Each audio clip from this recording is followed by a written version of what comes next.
The biggest update since 2020 for one of Mazda's most important cars is here. By far, Australia is the biggest market for the BT-50 ute in the world, and this update aims to make the car more practical, more safe, and more distinctive within Mazda's lineup. Pricing hasn't been confirmed yet, but the car's going to launch in Q1 2025, and you can expect its price to bump up a little bit given the amount of new features and new tech, especially on the safety front, that this car has.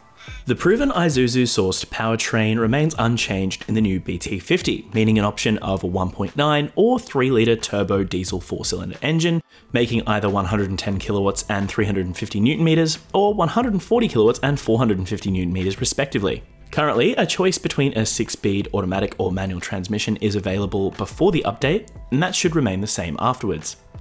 Full pricing and specifications will be confirmed in the new year before the updated BT-50's launch, but the Isuzu D-Max's update resulted in price increases between $500 and $1,500 depending on the variant.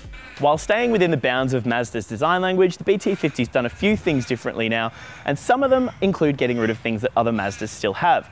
For example, chrome is out. There's this black trim around the grille, for example, that you get on all variants that you used to be able to get in chrome. That's gone, as is most of the other chrome on the car.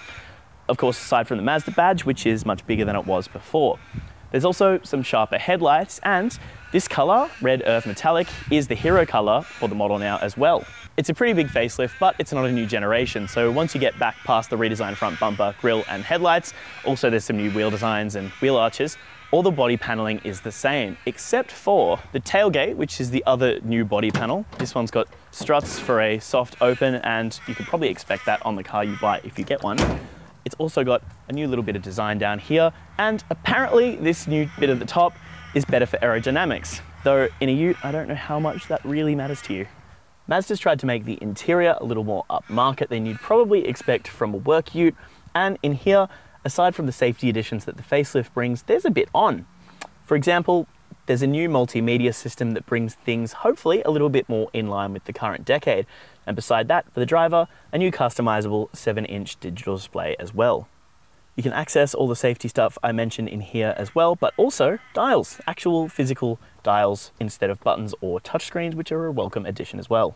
Also, if you're an Android user, you'll be pleased to know that wireless Android Auto is now going to be a thing for the BT-50, which is great, less cables in the car. Plus, generally in here, the materials are pretty nice. Even just the parts that you would probably expect to have been hard plastic in the utes of yesteryear, like up here, are nice soft touch surfaces, even where you're going to rest your elbows or things like that. Seems pretty well thought out. If Mazda was aiming to make the BT-50's interior feel even more SUV-like, it's probably a pretty sensible decision given Australia's buying habits.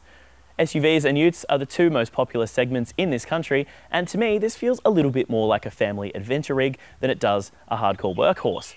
So we'll have to find out what the market says when this thing goes on sale next year.